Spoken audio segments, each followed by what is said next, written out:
Hola, muy bienvenidos todos a este coloquio debate anual de la Alianza Evangélica Española que precede a su Asamblea General y en el que junto con representantes sociales y políticos abordamos cada año un tema de interés y de actualidad.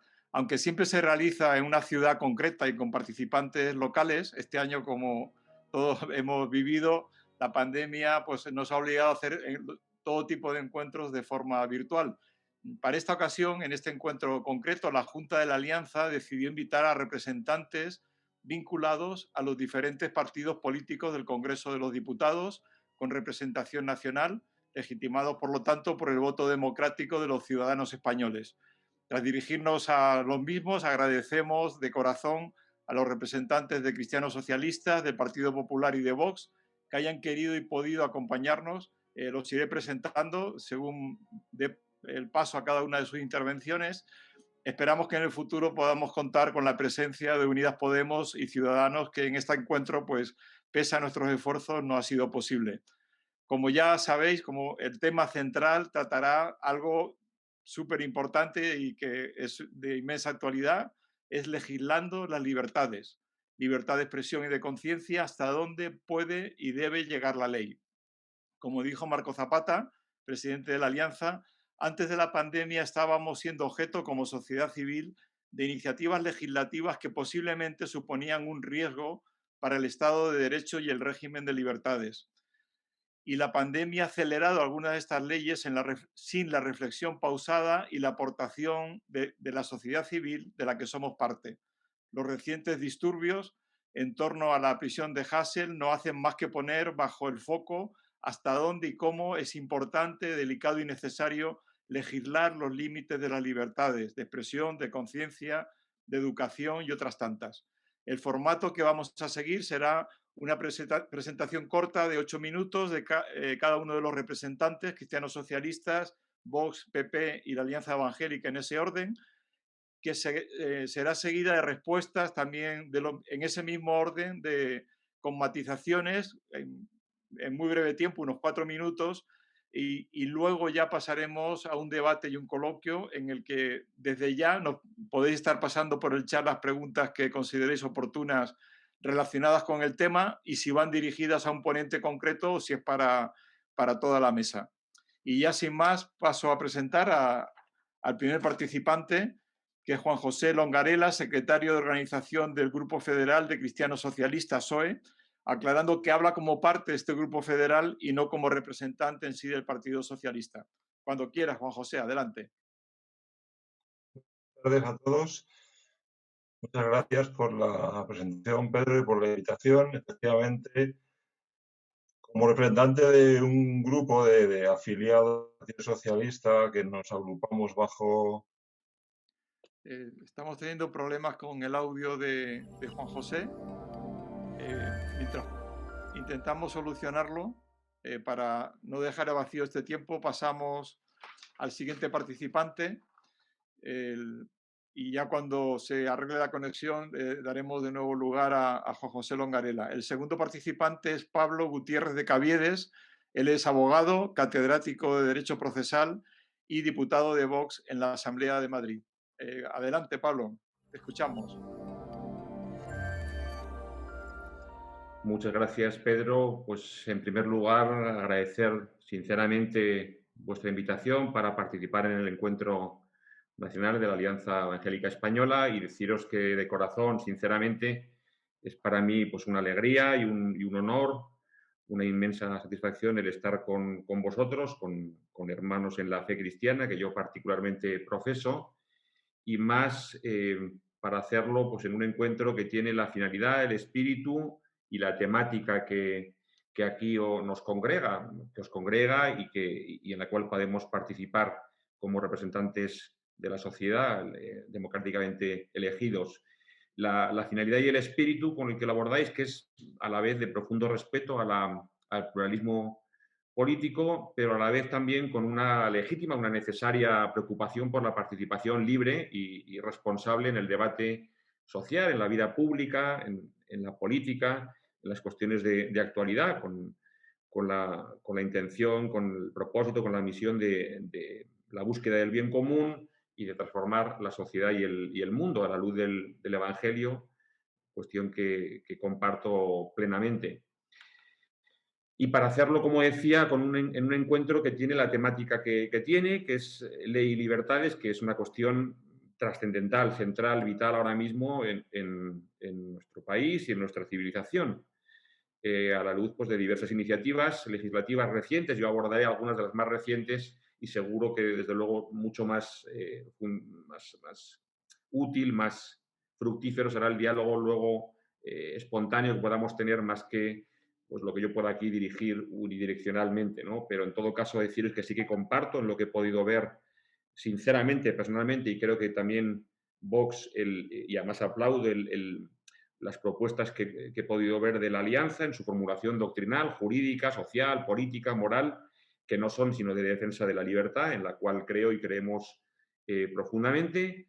Me parece que no se exagera si se dice que son muy malos tiempos para las libertades en España y en Europa y, curiosamente, en otras partes del mundo donde no ha habido problemas de los que hoy hablaremos aquí desde hace mucho tiempo.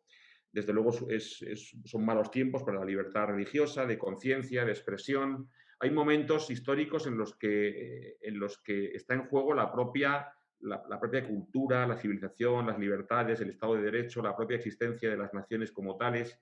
Y me parece que no es exagerado decir que en España estamos viviendo un momento como este, y más todavía para quienes tenemos unos valores que son los cristianos, que se pretenden estigmatizar o presentar como extremos de una forma pues, sesgada, no conforme con la verdad, para eliminar además la legitimidad en la participación política que antes os decía, ¿no? Ese derecho a expresarse y a participar como un actor, por lo menos como un actor más, a participar y a estar presente en la vida pública y social, con responsabilidad, con el mismo derecho, incluso deber, como cristianos, ¿no?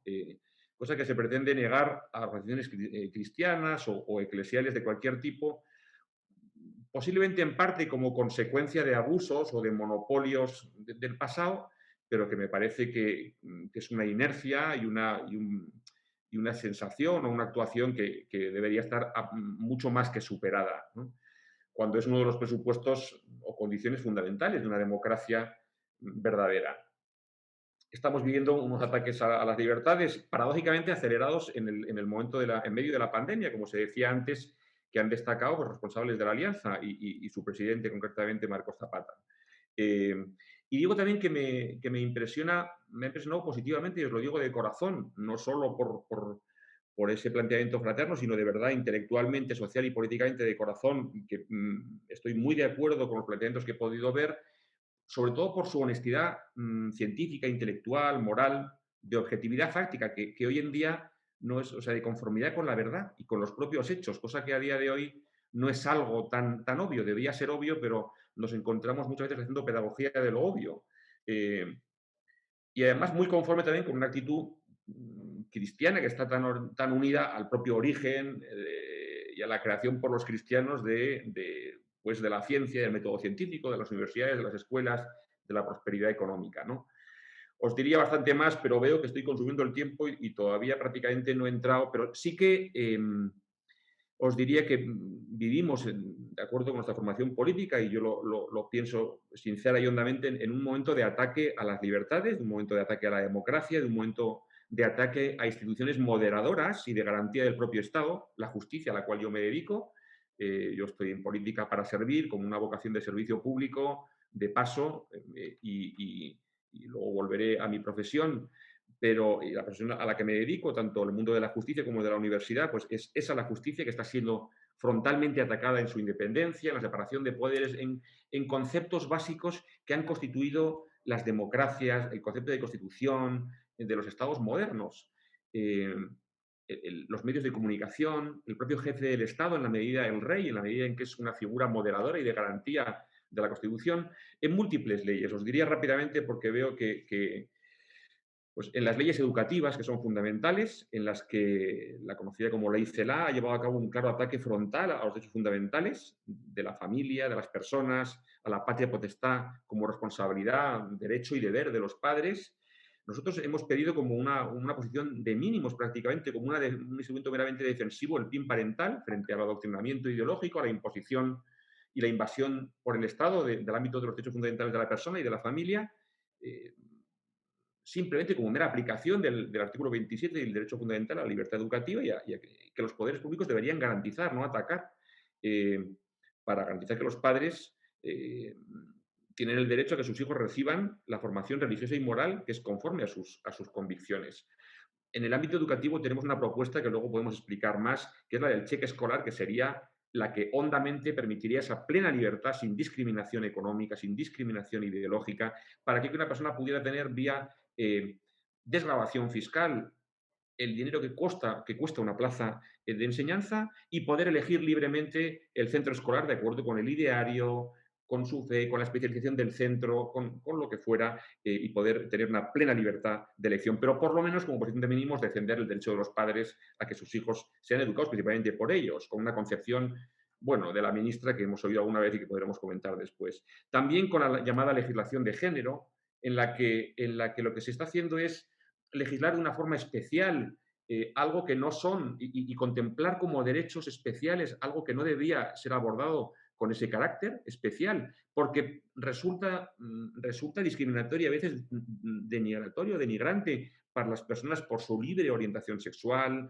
por lo que se llama su identidad de género, y se les trata a veces como personas con una menor capacidad y con una menor libertad, de una forma que no es necesaria porque hay instrumentos constitucionales, hay instrumentos penales, hay cualquier discriminación, cualquier ataque, por supuesto, a la integridad física, a la libertad, está penada en nuestra legislación, se puede atacar, está protegida por la Constitución y se puede atacar penalmente. Y sin embargo, pensamos en lo único, en lo que de verdad se avanza como contenido adicional de esas leyes, es restringir el derecho de las personas, no actuar en pro de su verdadero bien, y lo podremos comentar en plasmaciones múltiples en cuanto a los menores, en cuanto a la mujer, a la que o a personas por su libre orientación sexual, etc.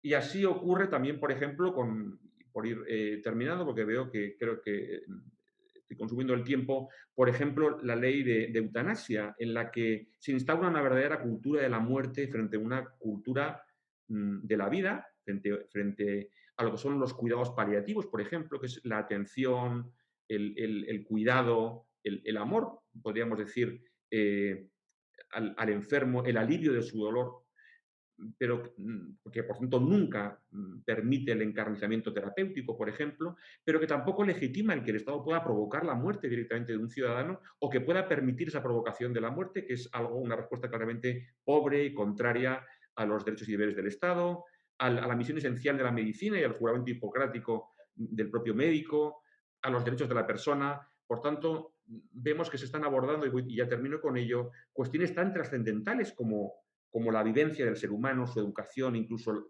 la vida y la muerte, con una concepción que ataca frontalmente a la libertad, que es totalitaria en un sentido que más allá del tópico podemos explicar después por qué se dice que es totalitaria, que a veces por excesivo abuso ya porque hemos perdido la medida de lo que es verdaderamente lo que estamos sufriendo y por qué se dice que es totalitario, no como una palabra grandilocuente sino porque es verdadero, y se está imponiendo esta concepción contraria incluso a la vida, con una actitud de imposición y en absoluto diálogo y mucho menos búsqueda del acuerdo político en cuestiones tan trascendentales y tan centrales para el futuro de una sociedad y de un país. Pues dicho eso, dejo todo lo demás seguro para el mucho más fructífero e interesante diálogo que podamos tener. Reiteraros que es para mí una satisfacción, una alegría de verdad estar con vosotros y enviaros a todos un abrazo fraterno y quedar a disposición luego para el diálogo. Muchas gracias. Muchísimas gracias. Le damos a Pablo Gutiérrez de Caviedes. Estamos pendientes de que Juan José Longarela pueda arreglar su problema de conexión y pasamos al tercer ponente, que es Eduardo Carazo. Él es diputado nacional del Partido Popular, licenciado en Derecho y en Administración y Dirección de Empresas, y ya nos tienes a todos escuchándote con la máxima atención, Eduardo. Muy bien. Pues buenas tardes. Muchísimas gracias, Pedro, por la invitación y a todos los que asistís, ¿no? Yo os puedo asegurar que llevamos semanas hablando con Pedro y que se lo ha currado mucho, la preparación de este encuentro, de este diálogo, lo bien que nos habéis tratado, es un placer. estar esta tarde con vosotros compartiendo este ratito. Yo no quiero en 8 minutos explicaros el programa electoral del Partido Popular, sino simplemente creo que es un buen espacio porque además estamos alejados de los focos. Muchas veces cuando estamos en una tertulia, en una televisión o en una radio, pues a veces no hay tiempo para reflexionar, ¿no? Tienes directamente que decir cuáles son tus propuestas, ¿no? Y yo creo que este es un fin de semana en el que vosotros os reunís, en esta ocasión virtualmente por la pandemia, para reflexionar. Y yo querría hacer algunas reflexiones sobre el tema que se nos ha planteado, que es muy sugestivo, ¿no? En primer lugar, al hablar de ley y de libertad, puede parecer que son dos esferas que chocan, ¿no? Al final, la ley lo que haría sería regular la libertad, delimitar cuáles son el marco en el que la libertad se puede desenvolver y, por tanto, qué podemos hacer y qué no podemos hacer, ¿no? Pero yo creo que es importante que pensemos que son dos esferas que no chocan, sino que se complementan. ¿Por qué? Pues porque no hay libertad, si no hay ley.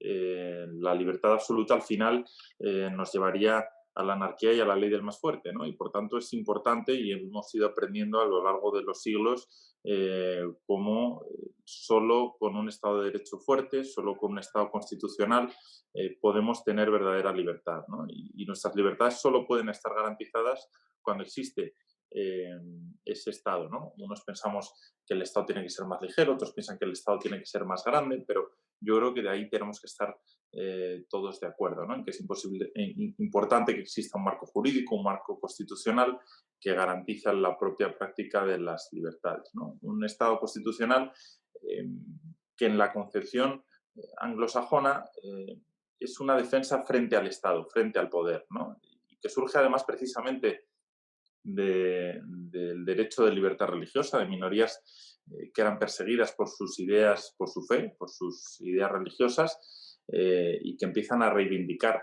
esa libertad de culto, de fe, de pensamiento religioso, ¿no? Y eso lleva a que se proteja esa libertad frente al poder del Estado como individuo, ¿no? Entonces, es en esa concepción en la que vemos que la libertad pues es el bien más preciado, pero que si no hay ley y no hay una constitución que limite al poder y al Estado, pues al final no tenemos libertad. Yo quería hacer 3 reflexiones muy breves.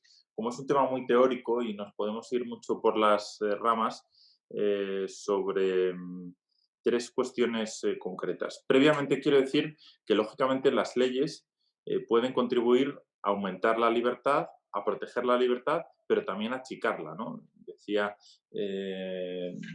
Pablo en su intervención algunos ejemplos de leyes que, en nuestra opinión, hemos tramitado recientemente y que pues no protegen las libertades fundamentales, sino que, en nuestra opinión, las achican, ¿no? Por ejemplo, la ley de educación, que en nuestra opinión, en opinión del Partido Popular, pues limita la libertad de elección de los padres sobre el centro que quieren elegir las familias. Nosotros pensábamos que el modelo educativo español estaba funcionando relativamente bien en cuanto a la elección, con esa convivencia de una escuela pública y con la de la escuela concertada, y esta ley viene un poco a trastocar ese equilibrio. Pero bueno, digo que quiero hablar de 3 aspectos concretos y no me quiero ir por las ramas. En primer lugar, lo citaba Pedro en su intervención, en su introducción, el caso del rapero Pablo Hasél, ¿no? Que esta semana pues, ha protagonizado numerosísimas intervenciones en la televisión, en las tertulias, en el Congreso de los Diputados, seguro que en muchos encuentros de amigos, en muchos grupos de WhatsApp. Yo creo que esto es un ejemplo de que la libertad de expresión es importante protegerla, pero tiene que tener sus límites, ¿no? Yo ayer en la Comisión de Cultura del Congreso leí alguna de las letras de este señor que dice que es artista y que es rapero, y lo que en realidad vemos en esas letras es pura violencia, ¿no?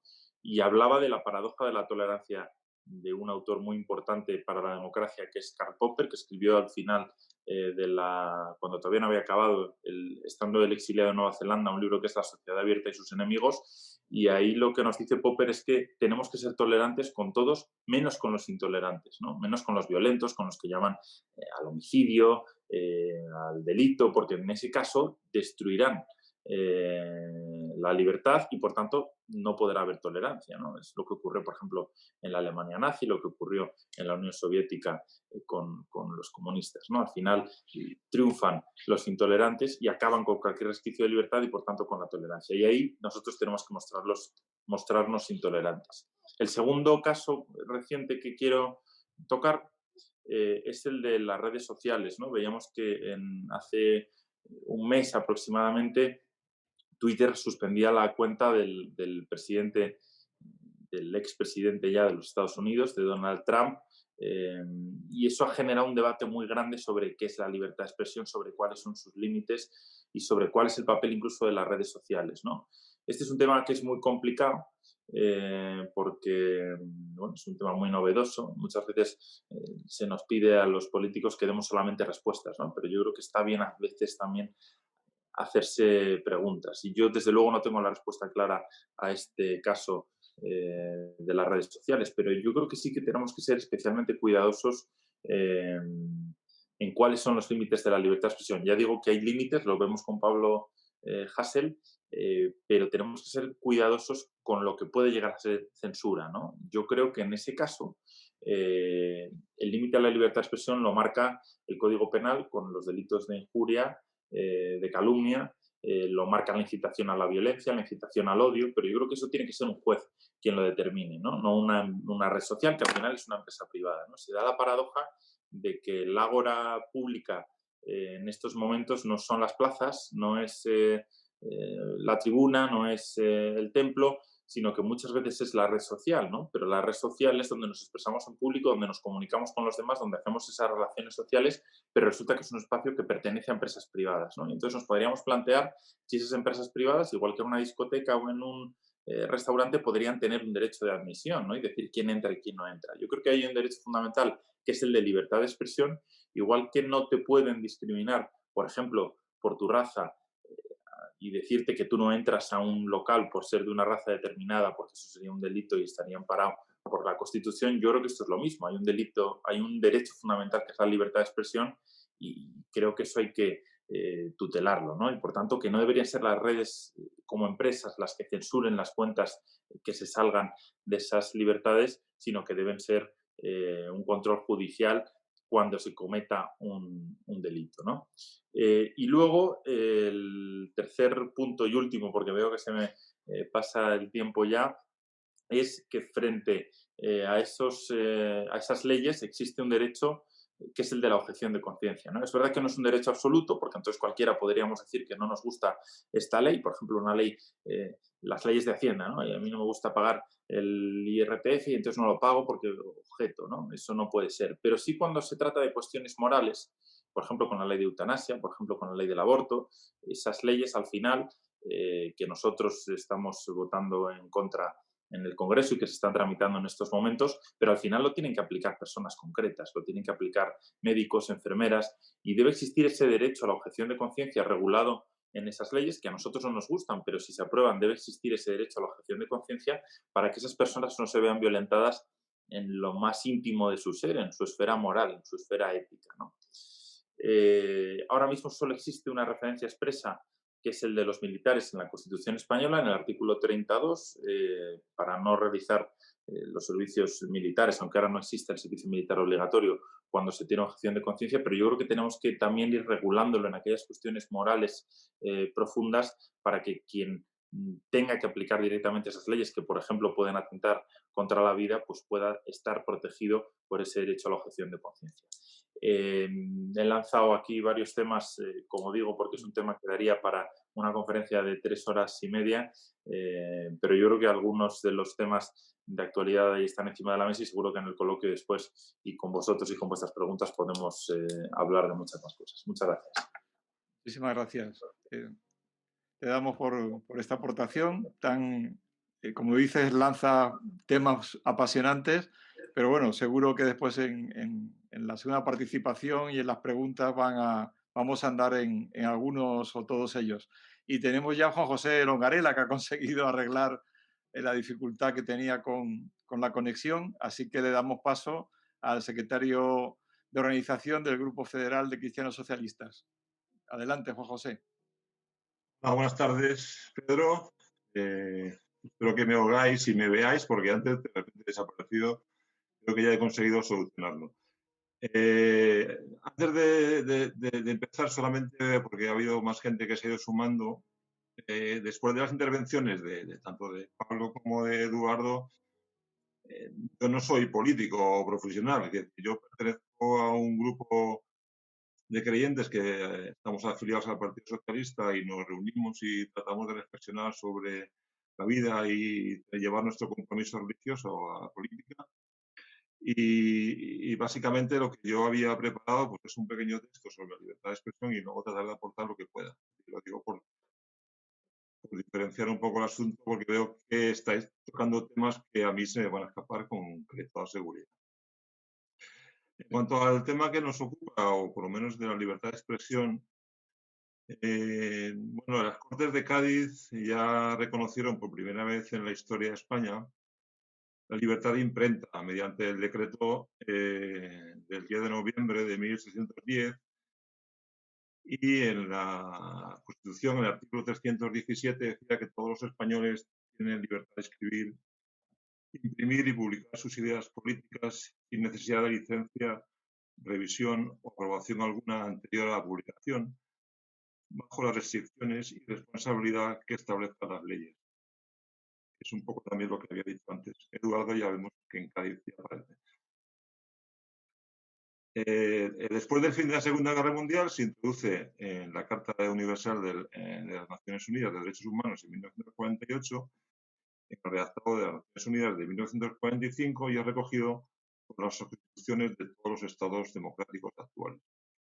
Según un estudio elaborado por el Servicio de Estudios del Parlamento Europeo sobre la libertad de expresión en España, realizado por el profesor Pedro González Trevijano Sánchez, nos dice que a la vista de las diferentes sentencias del Tribunal Constitucional analizadas, podríamos proponer el siguiente concepto de libertad de expresión.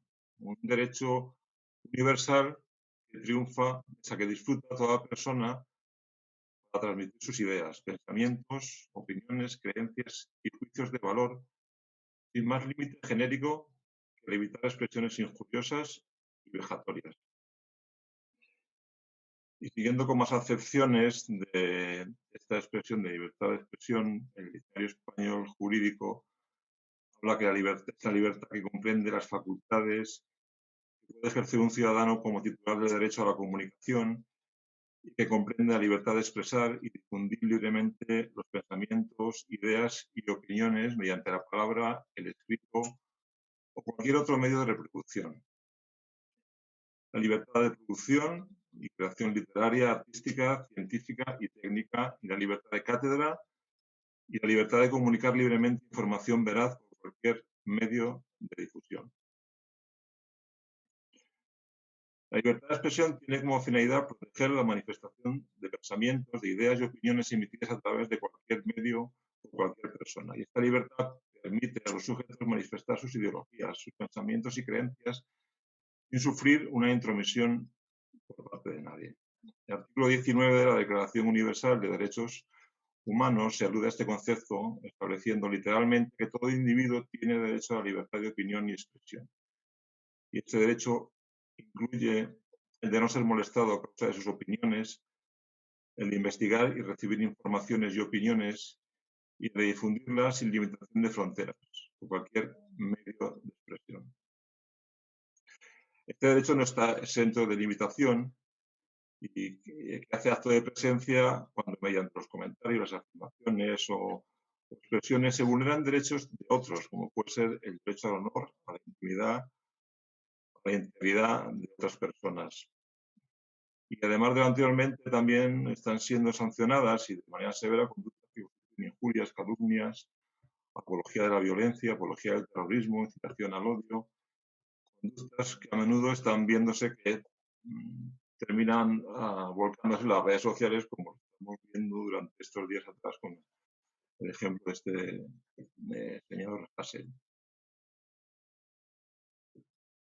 Por otra parte, los límites de la libertad de expresión lo establecen en algunos casos aquellos que tienen los poderes de difusión, influencia o prestigio, como pueden ser las empresas multinacionales o lo que hemos dicho antes, el comentario sobre Twitter, que ellos son los que es un peligro que ellos son los que establezcan cuál es el límite de esa libertad de expresión, ¿no? Esta libertad de expresión también aparece en el artículo 10 de la Carta de los Derechos Fundamentales de la Unión Europea, en el artículo 11, donde dice que toda persona tiene derecho a la libertad de expresión y que este derecho comprende la libertad de opinión y la libertad de recibir y comunicar informaciones, ideas, sin que pueda haber injerencia de autoridades públicas y sin considerar las fronteras. Y en el Convenio Europeo de Derechos del Hombre, Derechos Humanos, también se refleja en el artículo 9 y en el artículo 10. A la vez, también nuestra Constitución, en el artículo 20, reconoce y protege el derecho de expresar y difundir libremente los pensamientos, ideas y opiniones mediante la palabra, el escrito o cualquier otro medio de reproducción. Reconoce la libertad de producción, la libertad de la creación literaria, de la libertad de cátedra, de comunicar, de recibir informaciones. Y dice, el ejercicio de estos derechos no puede restringirse mediante ningún tipo de censura previa. Y la ley regulará la organización y el control parlamentario de los medios de comunicación social dependientes del Estado o de cualquier otro ente público y garantizará el acceso a dichos medios de los grupos sociales y políticos significativos. Estas libertades tienen su límite en el respeto a los derechos reconocidos en el título de la Constitución, en los preceptos de las leyes que los desarrollan y especialmente en el derecho al honor, a la intimidad, a la propia imagen y a la protección de la juventud y la infancia. Y solo podrá acordarse el secuestro de publicaciones, grabaciones y otros medios mediante una resolución judicial. Esto es un compendio de unas cuantas normas que he ido buscando que hacían referencia a la libertad de expresión. Hay un libro publicado en 1859 por un filósofo británico, político y economista, Stuart Mill, que habla sobre la libertad. En este libro hay párrafos y reflexiones que yo creo que, si me da tiempo, vamos a intentar ver alguna que a mí me ha llamado la atención y creo que vienen un poco a lo que estamos hablando, ¿no? En una de ellas dice, nadie pretende que las acciones sean tan libres como las opiniones. Por el contrario, hasta las opiniones pierden su inmunidad cuando las circunstancias en las cuales son expresadas hacen de esta expresión una instigación positiva a alguna acción perjudicial. Y en otro caso, otro párrafo que nos habla de que la opinión de que los negociantes en trigo son los que matan de hambre a los pobres o que la propiedad privada es un robo, no debe ser estorbada cuando circula simplemente a través de la prensa, pero puede justamente incurrir en un castigo cuando se expresa oralmente ante una multitud excitada reunida delante de la casa de un comerciante de trigos.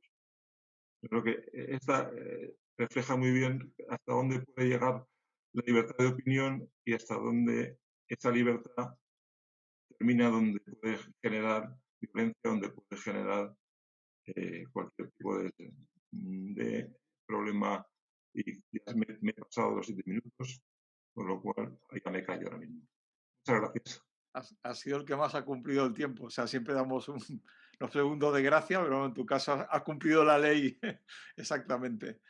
Pues ya, gracias Juan José. Pasamos al cuarto y último ponente en esta primera tanda, que es nuestro compañero, amigo querido, el secretario general de la Alianza Evangélica Española, médico y también político, que nos va a dar la visión que desde Alianza también cómo vemos en perspectiva este tema de la libertad. Adelante. Gracias, Pedro. Pues la cuestión que nos plantea la mesa es la de los límites de la ley. Y para nosotros los protestantes es una cuestión fundamental. Y me explico. No lo planteamos en términos particularistas, defensivos, de no nos toquéis lo que no es lo nuestro. La regulación de los límites de la ley es algo que abordamos positivamente y en favor de todos.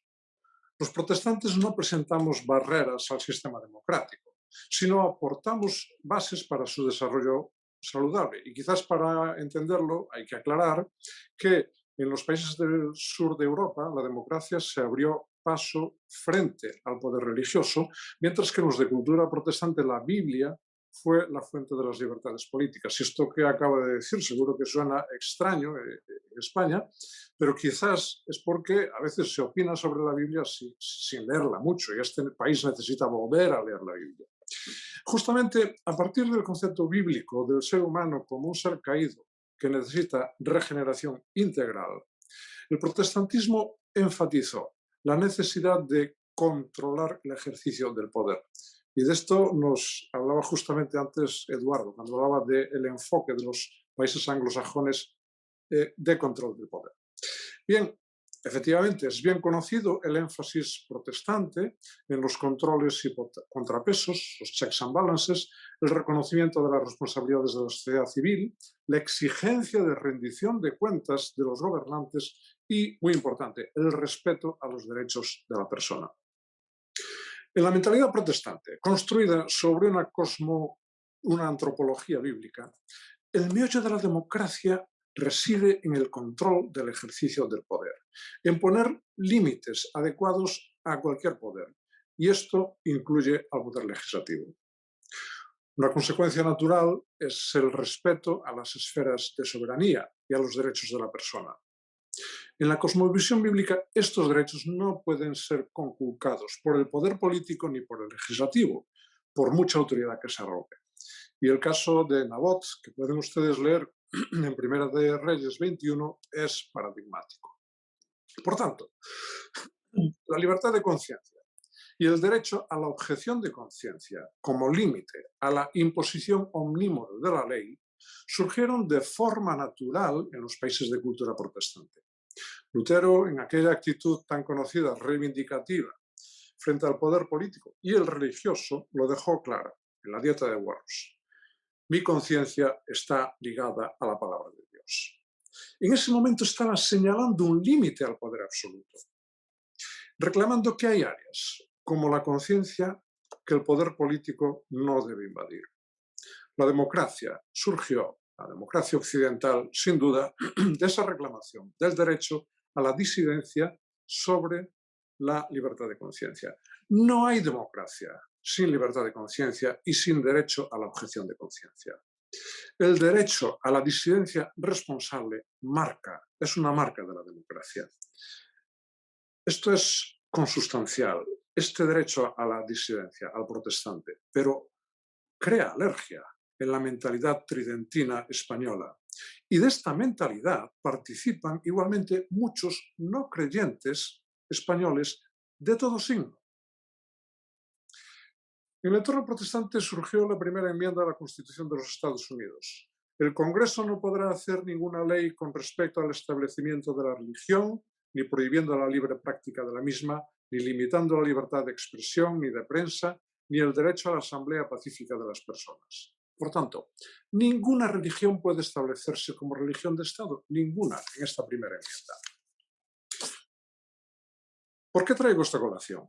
Porque recientes iniciativas legislativas en España muestran cómo una nueva religión se está estableciendo. Una nueva religión que no se quiere reconocer así, pero que tiene sus dogmas y los hace de obligado cumplimiento. Son dogmas ideológicos que funcionan como si fuesen religiosos. Carecen de base científica, no responden a un criterio racional y por eso se imponen como cualquier catecismo. Los protestantes, que por siglos hemos sufrido su agresiva imposición, los solemos a distancia. Nosotros fuimos los primeros defensores del concepto de laicidad. El Estado se debe desvincular de cualquier institución religiosa o de creencias. Y por eso mismo animamos a que las religiones y las creencias sean respetadas, escuchadas y debatidas en la arena pública. ¿Por qué? Porque ya hemos asegurado antes que ninguna jamás se impondrá como religión o creencia de Estado. Sin embargo, en España esto no se ha comprendido correctamente y se está arrinconando a algunas religiones, prohibiéndoles concurrir en la arena pública, limitando la libertad de expresión de sus adherentes. Pero lo interesante es que ese vacío ha sido ocupado por una nueva religión, por un nuevo catecismo laicista. Y reparen en la importancia de las dos palabras. Los protestantes defendemos la laicidad. Fuimos los primeros que defendimos la laicidad. El nuevo dogmatismo español defiende el laicismo y no es lo mismo. La laicidad es la separación de las esferas de soberanía. El laicismo es la imposición y propagación desde el poder ejecutivo y legislativo de un código de creencias determinado. Si quieren una ilustración de lo que estamos diciendo, léanse ustedes la introducción al análisis que hicimos en la Alianza Evangélica del proyecto de ley LGTBI. La laicidad acoge con naturalidad la libertad de conciencia. El laicismo la considera una amenaza. La laicidad respeta áreas de soberanía y es una característica de la democracia. El laicismo invade áreas de soberanía y es una amenaza a la democracia. Y no es cuestión de ideología, por favor, no es cuestión de derecha ni de izquierda, es cuestión de mentalidad, porque en efecto, una parte de la izquierda hoy empieza a reclamar limitaciones al derecho a la objeción de conciencia, como se hacía en la España tridentina. Y entro en la última parte, la cuestión de la libertad de expresión. Miren, citábamos la primera enmienda a la Constitución de los Estados Unidos que prohíbe el establecimiento de una religión oficial. Como consecuencia natural, fíjense que inmediatamente en la siguiente frase establece la libertad de expresión y de prensa, porque van vinculadas. En contraste, el laicismo español empieza a introducir iniciativas legislativas que limitan la capacidad de expresión. Y también es una consecuencia natural de su dogmatismo. Y no menos importante, es la forma en la que se puede aplicar la ley. Cuando ésta se aplica limitando la libertad de expresión de unos colectivos, pero no la de otros, cuando se impone de facto lo que está permitido creer y lo que está prohibido creer y expresar, se están liquidando los fundamentos de la democracia. Por lo tanto, y para finalizar, denunciamos las erosiones de principios democráticos fundamentales que se manifiestan, por ejemplo, en alguna de la legislación relacionada con el LGTBI. Tenemos una posición clara sobre la sexualidad, pero no es esta la razón básica por la que rechazamos algunos aspectos de esta legislación, para nada. Lo hacemos porque con esos aspectos se imponen criterios antidemocráticos de invasión de la soberanía de la familia, de amenazas a la libertad de conciencia y a la libertad de expresión, de inversión de la carga de prueba o de privilegios para colectivos determinados. En segundo lugar, reclamamos una normativa equilibrada y una aplicación equitativa en la anunciada modificación del Código Penal para ciertos delitos. Nosotros los protestantes amamos la libertad de expresión, y por eso de entrada realmente nos atrae que se amplíe el marco en el que el Código Penal no debe entrar o debe entrar de una forma menos contundente. Pero ese marco se debe ampliar en todas direcciones, no solo en una. Tenemos evidencias para suponer que con la misma ley en la mano, las agresiones a sentimientos religiosos serán evaluadas como muestras de la libertad de expresión, pero las manifestaciones contrarias a la ideología de género serán condenadas como delito de odio. Los privilegios legales para cualquier colectivo son incompatibles con un sistema de libertades. Y ponemos para terminar encima de la mesa una iniciativa en positivo. Proponemos, siguiendo las directrices de la Unión Europea y sus recomendaciones, la conformación de un grupo de trabajo sobre la libertad religiosa y de creencias en España, que integre a representantes de la administración, de los partidos políticos y de la sociedad civil. No hablamos de libertad religiosa solo, sino de creencias, de todas las creencias, porque no pensamos en lo nuestro, sino en lo de todos. Y es del interés de todos que nuestra democracia promueva la aportación libre de todas las perspectivas al debate público para que nadie quede excluido dogmáticamente de la posibilidad de ayudar a conformar el consenso social. Para asegurarlo es imperativo garantizar la libertad de conciencia y la de expresión y avanzar en ellas. Un grupo de trabajo sobre la libertad religiosa y de creencias será una herramienta valiosa para diagnosticar la salud de nuestra democracia y promover medidas que la hagan más profunda. Como Alianza Evangélica, como organización con siglo y medio de experiencia en la lucha por la libertad de expresión y de conciencia, nos ofrecemos para participar en su constitución y hacer nuestras aportaciones constructivas. Pasamos ahora a la segunda ronda de respuestas cortas, en unos 4 minutos, matizaciones, comentarios sobre lo que ya se ha hablado, algo que se quiera añadir y después ya anunciaremos el coloquio con aquellos que estáis asistiendo. Vamos a seguir el mismo orden, entendiendo el que Juan José se ha tenido que trasladar al tercer lugar y empezamos con Pablo Gutiérrez de Caviedes de Vox. Lo que tú quieras añadir, Pablo. Sí, pues gracias, Pedro. Por una parte, suscribir lo que decía ahora Jesús Manuel en cuanto al concepto de checks and balances, que he tenido posibilidad de escribir bastante sobre ello. En 2015 daba una conferencia luego publicada sobre la regeneración de una España en crisis, advirtiendo de muchas cosas que luego desgraciadamente se han materializado y en la que subrayaba este concepto esencial de libertad en el que los estados modernos han establecido el propio concepto de constitución, el propio concepto de Estado de Derecho, precisamente basado en ese respeto de la libertad y de las libertades en todas sus plasmaciones que están muy bien plasmadas en nuestra Constitución y que es lo que está en la base de la creación en toda Europa del concepto anglosajón de rule of law, de la legalité francesa, del Rechtsstaat alemán, es decir, que es algo fundamental que se está atacando. Se ha hablado también de la objeción de conciencia, que es fundamental, y sorprende verdaderamente a algunas formaciones políticas atacando con ese ensañamiento y negándose con ese ensañamiento a la propia objeción de conciencia que está prevista en nuestra Constitución, que está extendida por la jurisprudencia constitucional de nuestro Tribunal Constitucional a ámbitos que exceden del estrictamente militar.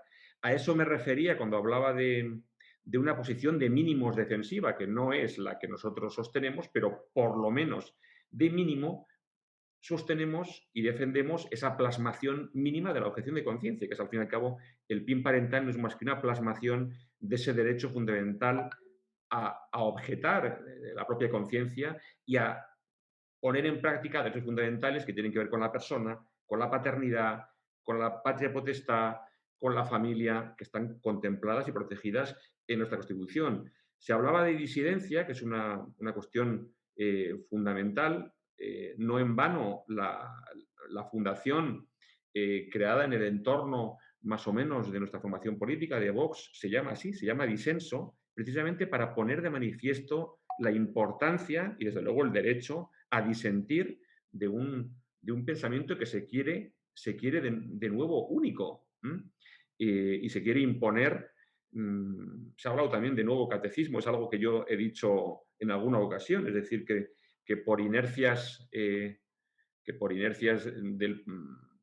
algunos pasados de los que se podría hablar mucho, pero tampoco hay tiempo aquí para hacerlo, pero en todo caso se quiere imponer una concepción única de la vida y del mundo y sobre todo vulnerando derechos fundamentales que están protegidos en nuestra Constitución sin reformar la Constitución, que es lo que se está haciendo ahora mismo. No hay una mayoría en el gobierno para reformar la Constitución como se debería y, por tanto, se está queriendo, como se ha hecho, se ha asesorado y se ha ejecutado en otros países, llevar a cabo una subversión, una reforma constitucional sin hacerla.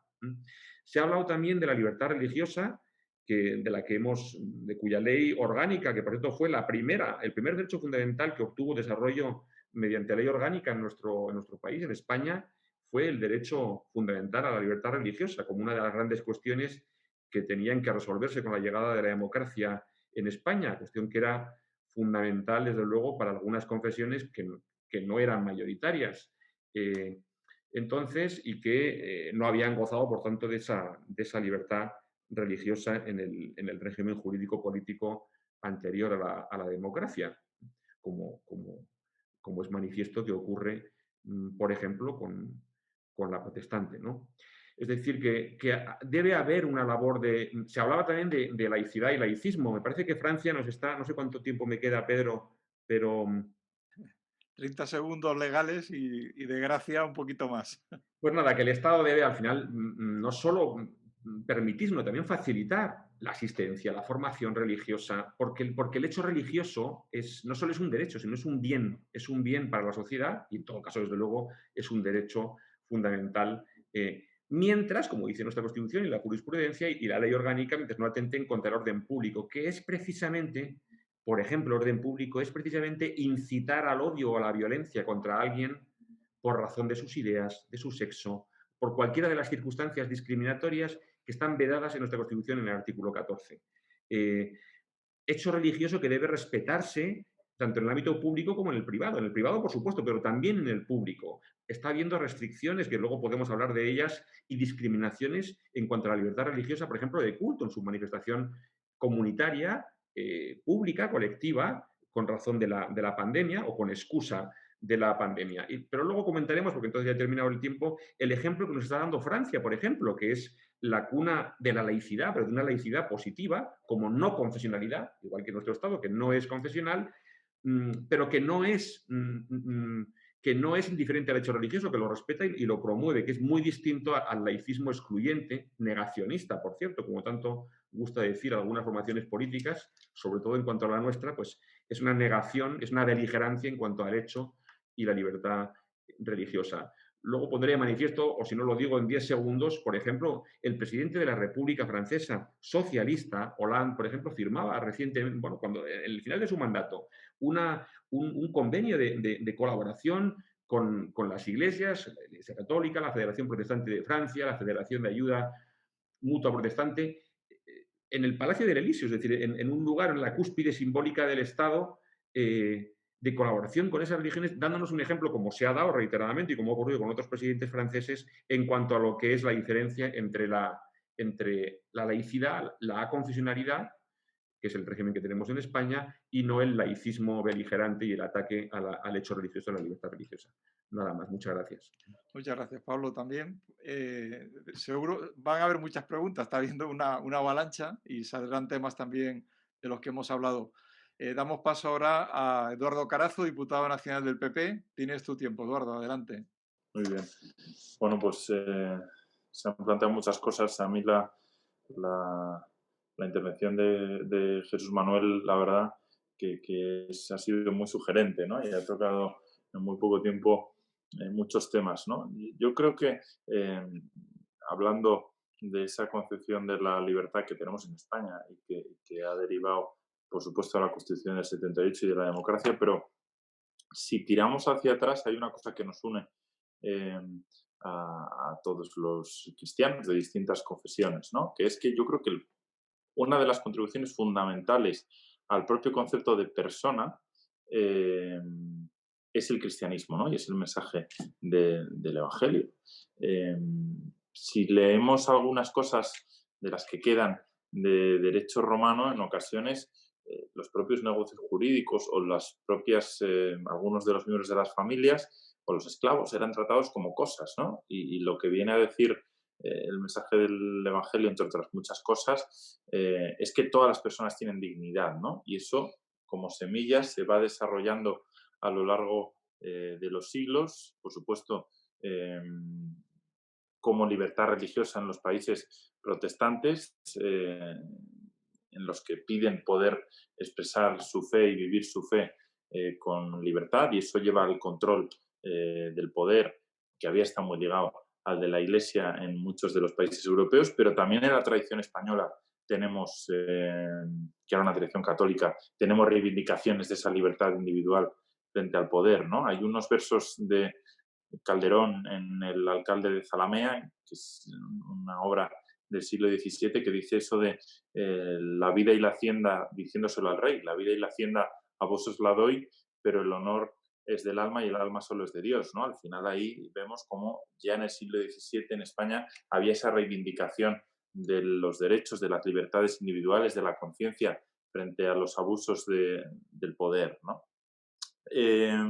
Sobre la cuestión que ha planteado también Jesús Manuel, de laicidad y laicismo, yo creo que en España a veces somos pendulares, ¿no? Por aquello de que las praderas más lejanas se ven siempre más verdes. Entonces, pasamos de la A a la Z en un momento, ¿no? Entonces, el problema es que hemos pasado de la confesionalidad a la anticonfesionalidad. El laicismo tiene cierto pedigrí ilustrado como palabra, ¿no? Pero lo que hay por parte de determinados sectores es anticonfesionalidad. Lo que quieren es eliminar a la religión de la propia vida de las personas, ¿no? Y yo soy cristiano, pero soy católico, pero soy liberal y por tanto creo que ninguna moral debe ser impuesta sino a través del convencimiento, ¿no? Pero el Estado no está para imponer nuestras creencias a nadie, ¿no? Pero tampoco una creencia que lo que te diga es que no puedes creer en nada, ¿no? Que sería esa anticonfesionalidad. O sea, ni lo uno ni lo otro, ¿no? No podemos pasar de un Estado católico confesional a un Estado en el que se prohíbe cualquier hecho religioso o se margina cualquier hecho religioso, ¿no? Y luego, para terminar, porque me quedan algo más de 30 segundos, aunque veo que Pedro es más generoso que nuestra presidenta, que Meritxell Batet, con todo el cariño para ella, pero que te corta ahí tajantemente. Pero por terminar, también hay que distinguir cuando las leyes afectan o no a terceros, creo. Porque hay ocasiones en las que puede haber un tema moral, pero respetando la moral de cada uno no surgen conflictos entre personas, ¿no? Pero, por ejemplo, con el aborto o con la eutanasia, no es solamente una cuestión de libertad, como se plantea a veces, ¿no? Oye, yo decido sobre mi cuerpo o yo decido sobre mi vida, sino que hay que tutelar también derechos fundamentales de terceros, en este caso de los no nacidos o del enfermo que se encuentra en una situación de sedación o que ha podido cambiar de opinión respecto a una voluntad previa expresada de que le practiquen la eutanasia, ¿no? Entonces, ahí no es solo un debate de libertad, sino también de que el Estado tiene que tutelar los derechos fundamentales. Es lo que decía al principio, ¿no? Sí, la libertad hay que protegerla, pero si no hay una tutela por parte del Estado de los derechos, entonces se acaba con la libertad, ¿no? Y por tanto, en el caso de esas leyes, yo creo que tenemos que tener muy en cuenta que ahí hay derechos de terceros, de los no nacidos, de los enfermos, que tenemos también que proteger. Y lo que sería poco, poco solidario o poco amoroso sería precisamente atacar el derecho de eso, que además siempre es la parte más inocente de la cadena. Bueno, pues como presidente de este Congreso recién electo, paso la palabra a nuestro querido Juan José Longarela para que también aporte lo que estime pertinente. Adelante. Bueno, vamos a ver nada más un par de cosas.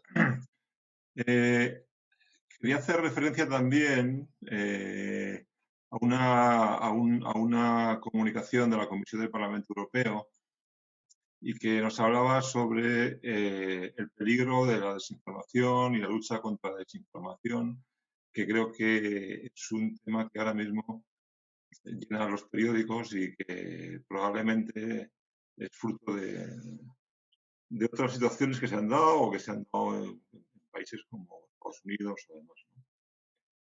En este informe sobre la desinformación que la Comisión Europea nos dice que en el 2014 el Foro Económico Mundial identificó la rápida difusión de desinformación en línea. Una de las 10 tendencias es una de las 10 tendencias principales de las sociedades modernas. En 2016 los agregadores de noticias de las redes sociales y los motores de búsqueda fueron en conjunto las principales formas de leer noticias en línea para el 57% de los usuarios de la Unión Europea. En cuanto a los jóvenes, un tercio del segmento de la población de 18 a 24 años afirma que las redes sociales son su principal fuente de información. Y el 80% de los europeos han recibido información que consideran falsa o engañosa varias veces al mes o con más frecuencia. Y el 85% de los encuestados perciben este hecho como un problema en su país. Y un dato más dice que el 83% de los europeos consideran que las noticias falsas representan un problema para la democracia en general, ya sea cuanto a seguridad, que lo consideran el 45%, o en cierta medida, que es el 38%. Y que la desinformación intencionada, destinada a influir en los procesos electorales y las políticas de inmigración, fueron los dos factores principales que se consideraron como causas probables de perjuicio a la sociedad, según las personas encuestadas en una consulta realizada por la Comisión. A estos dos efectos, los siguientes de cerca de la desinformación en los ámbitos de la salud, el medio ambiente y la seguridad.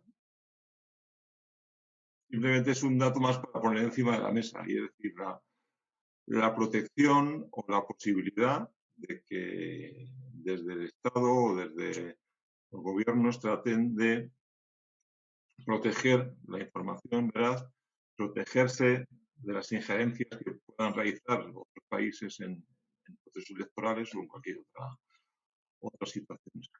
Y respecto a lo que habéis dicho, pues bueno, yo como cristiano, afiliado al Partido Socialista, pero como cristiano, defiendo por supuesto una laicidad positiva. Creo que habéis hablado, Eduardo creo que ha hablado de ella y Jesús también.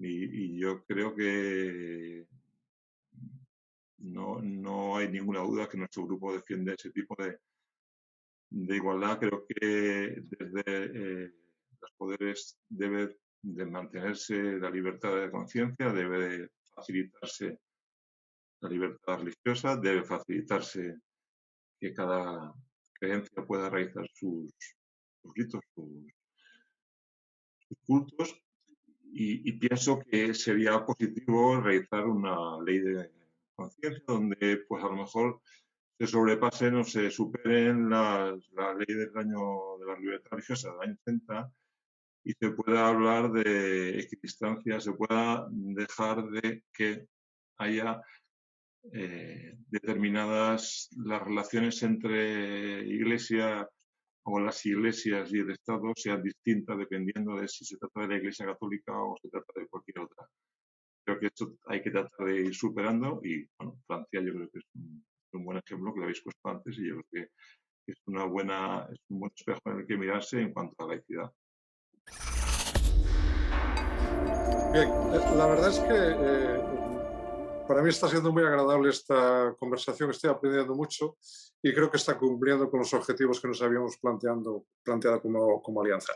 Y hay algo que parece que es un denominador común y es nuestra convicción de que la libertad de conciencia es fundamental y que tenemos que tener mucho cuidado con cómo legislamos para respetar esto. La pregunta o la cuestión que yo os planteo a vosotros, los que estáis en la actividad política, incluso parlamentaria, porque yo creo que este tipo de encuentros debe ser un diálogo de la alianza con las fuerzas políticas y que nos escuchemos, vosotros a nosotros y nosotros a vosotros. Y os planteo la siguiente cuestión. Si estamos tan de acuerdo en esto, ¿por qué la cuestión de las libertades en general y de la libertad de conciencia en particular acaba siendo una cuestión que viene matizada por el eje izquierda-derecha?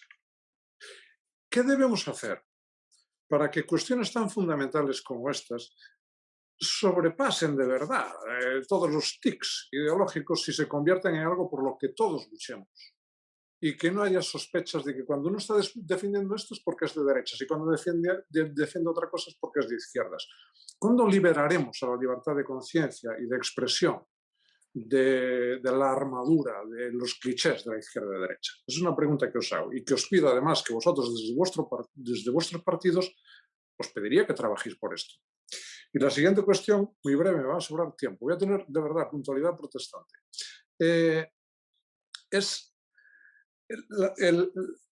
Os he hecho una propuesta muy concreta.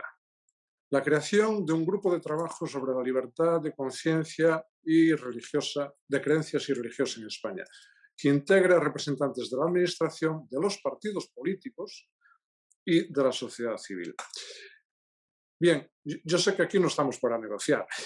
Esto es una tertulia, no es una negociación y además vosotros además supongo que no tenéis autoridad para ahora decir, pues sí, adelante, la vamos a hacer, que igual os gustaría. Pero sí que podéis hacer una cosa, que es trasladar a vuestros partidos esta propuesta. Yo os pediría que la trasladéis y que la estudiéis con seriedad y que la estudiéis en profundidad. Y insisto, no como algo particularista, sino como algo que nos interesa a todos. Y me gustaría tener una retroalimentación, una respuesta, un feedback de vuestra parte en cuanto podáis. Han lanzado preguntas, pero hay muchas también de los que nos asisten, le debemos también de dar lugar y voy a intentar concretarlas y sintetizarlas. La primera es para todos. Dice que estamos hablando de libertades religiosas y de expresión, pero ¿qué ocurre a nivel internacional en países donde se producen atentados graves a la libertad de religión y expresión, cuando hay firmados convenciones que afirman y defienden las libertades de todas las personas? ¿Por qué no, en España en concreto, no se toman iniciativas en este sentido? Si me permites, Pedro, yo diría, en este sentido, el colectivo más castigado es el colectivo cristiano en todo el mundo. Pero es que hay cifras que son muy elocuentes al respecto. Y yo no sé por qué a veces parece que tenemos que pedir disculpas por esto. Y parece que hay colectivos que tienen más derecho a reclamar que son discriminados, están perseguidos que nosotros. Yo esto no lo entiendo.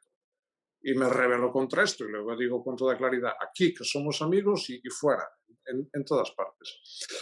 En mi opinión, la Unión Europea ha señalado unas directrices muy claras al respecto y tiene además un lector, no recuerdo ahora la expresión, pero alguien que se ocupa de esto y tiene además un grupo de trabajo y ha hecho unas recomendaciones específicas. Yo lo único que pido es que el gobierno español, el Estado español, haga caso a estas recomendaciones específicas que quedan muy bien para defender en Tailandia o en Arabia Saudí, pero que es muy oportuno también defender en España. Sencillamente seguir las directrices de la Unión Europea y tener en cuenta el atentado tremendo que se está teniendo a tantos cristianos por todo el mundo. Y en este momento, insisto, estoy hablando objetivamente, no porque sean mis hermanos, sino porque es el grupo mayoritariamente perseguido en todo el mundo. En cuanto a esto último, Pedro, si me permites, la verdad es que estaba apuntando aquí y luego asentía claramente cuando lo decía Jesús Manuel, el que decía, internacional son los cristianos los que están siendo atacados, lo estaba escribiendo porque y no hay manifestación pública ni institucional de solidaridad, no digo ya de condena, que es cualquier lugar del mundo donde se estuviera atacando, discriminando los derechos, la propia vida de las personas en virtud de sus creencias, sería algo censurable y que las instituciones debían pronunciarse. Pero cuando hay unos ataques tan claros, manifiestos y reiteradamente producidos solo por el hecho de la fe que profesan esas personas, que es la cristiana, yo lo digo habitualmente donde estoy, por lo tanto comparto plenamente esa posición. Luego también, en cuanto a lo que preguntaba Jesús Manuel, sobre la superación de los tópicos y de estos ejes típicos o tópicos de derecha e izquierda, la verdad es que lo compartimos absolutamente. Yo no voy a dejar de defender lo que creo que tengo que defender y la formación política por la cual soy diputado ahora mismo, porque alguien me cuelgue un San Benito, a lo cual estamos muy acostumbrados y que es la formación política a la que se dirigen de forma reiterada y grave esos San Benitos, simplificaciones, carteles, tópicos, descalificativos. Esto es una cuestión incluso que trasciende a la política, si es que es puramente jurídica, es que es la defensa de derechos fundamentales y de libertades públicas que además tienen un rango y una protección reforzada en nuestro ordenamiento. Por tanto, nosotros, desde luego, plenamente dispuestos a trabajar en eso e incluso a decir que no se deben utilizar ciertos conceptos, mantras, conceptos mágicos que se utilizan para distorsionar, simplificar, manipular el debate. En estos casos. O sea, hay ámbitos progresistas o formaciones progresistas y hay formaciones, bueno, entonces aquí ya todos los ámbitos que se quieran poner, simplificaciones, inercias, beligerancias, que son plenamente falsas, pero que a nosotros no nos hacen titubear en lo que creemos que tenemos que defender. Si para eso nos llaman X o Y, pues nos da bastante igual y a mí menos, que estoy aquí de paso y para servir. a los valores que tengo y a mi país, pues me importará poco. Y para terminar también, plenamente de acuerdo en cuanto a, pero como decía bien Manuel, no hay autoridad aquí decisora por mi parte, sino posibilidad de trasladar esa creación de ese grupo de trabajo sobre libertad religiosa que me parece interesantísimo y que haría mucho bien, seguro, a la política, al ordenamiento, a la sociedad, en esa participación de la administración con partidos políticos y sociedad civil. Me parece que tendría un claro beneficio social, colectivo, y por tanto, pues bueno, lo trasladaré, pero de momento no estamos en la administración, en el gobierno de esas administraciones y por tanto no podremos disponer de ello, pero siempre yo trasladaré esa propuesta y desde luego la defenderemos públicamente en la medida en que desde instituciones, organizaciones, como la Alianza u otras, se pueda hacer siempre, desde luego eso lo apoyaremos porque nos parece al servicio del bien común.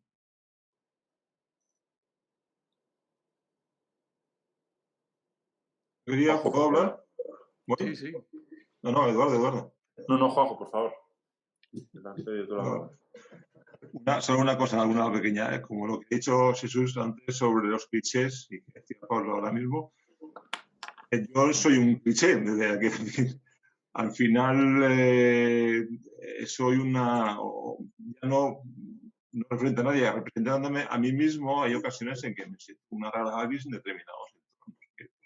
Al final, un cristiano de un partido socialista, hay gente de otros partidos, bueno, del mío y de otros partidos que dicen, pero bueno, no pido nada. Y creo que hay que superarlo, y estoy totalmente de acuerdo.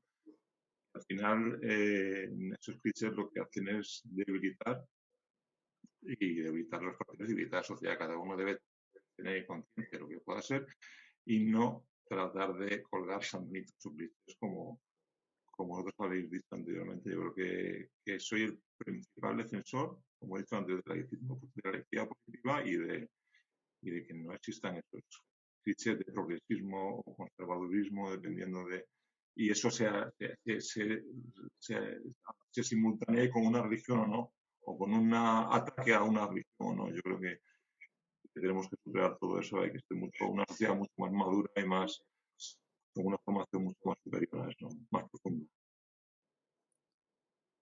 Bueno, yo respecto a lo que decía, bueno, los deberes que nos pone Jesús Manuel, yo tampoco me puedo comprometer, pero cuenta con que lo trasladaremos a nuestro grupo parlamentario popular, a ver si en el marco del Parlamento se puede hacer algo, porque la verdad que la propuesta pues es muy, muy interesante. Y luego a nivel internacional, al final, una vez más se ve ese vínculo entre la libertad religiosa y la democracia casi, ¿no? Y el Estado constitucional, porque donde hay esos ataques a la libertad religiosa es siempre en estados, o los principales ataques, los más violentos, son en estados totalitarios, ¿no? Bien sea porque son estados como Estado Islámico, los radicalistas, los radicales islamistas, pero también en estados totalitarios como China o como los estados comunistas o como los estados como la Alemania nazi, ¿no? Al final se perseguía también a las personas por su fe y sigue pasando hoy en Cuba, en tantos países, ¿no? En Corea del Norte.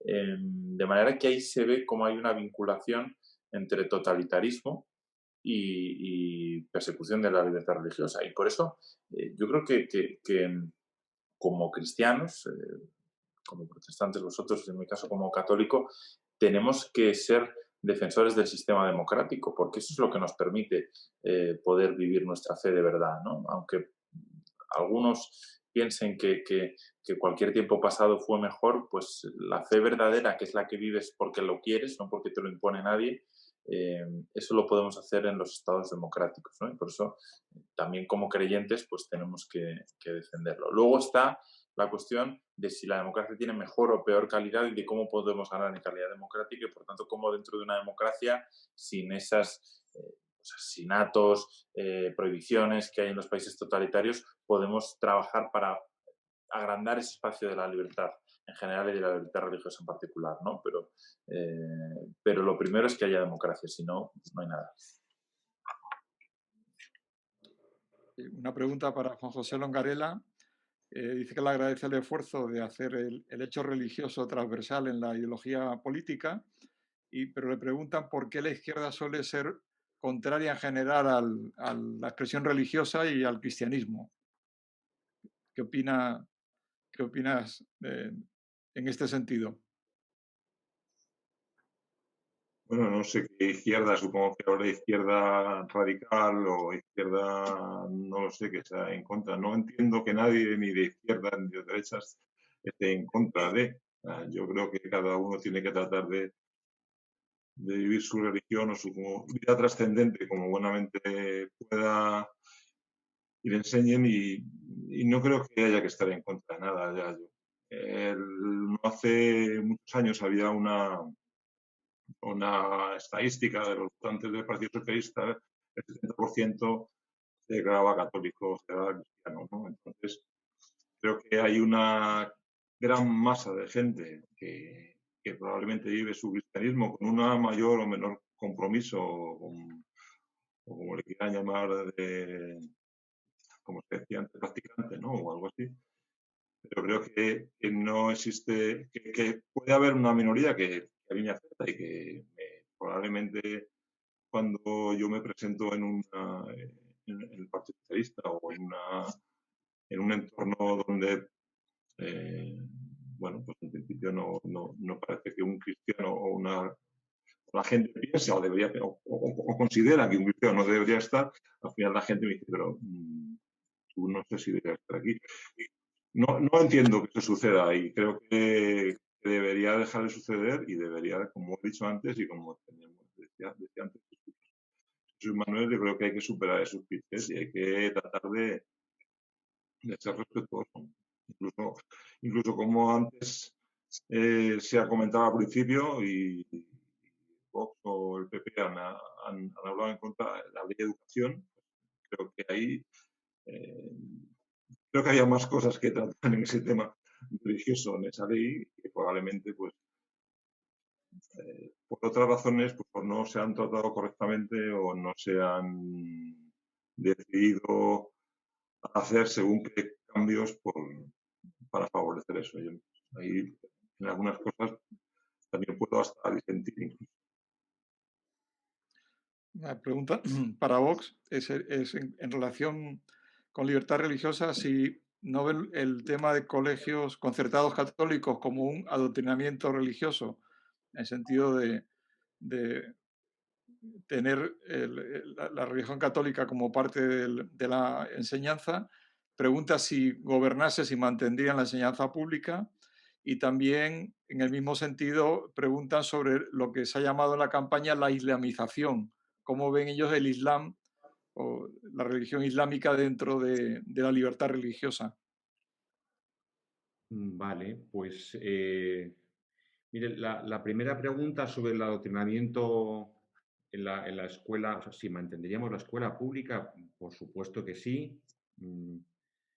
Posiblemente es bueno este diálogo justamente para esclarecer. Muchas veces hay gente que me dice que cuando está con gente de Vox o cuando está en algún diálogo de este tipo, y me lo dicen porque he participado, pueden esclarecer cosas que a veces el debate político está tan distorsionado o simplificado, ocultada la realidad o silenciada, que se puede producir, pero esto es bueno pues, para poder esclarecer estas cuestiones. Por supuesto, precisamente hablaba antes muy brevemente del cheque escolar, que he visto además que había varias preguntas sobre el cheque escolar pidiendo esto.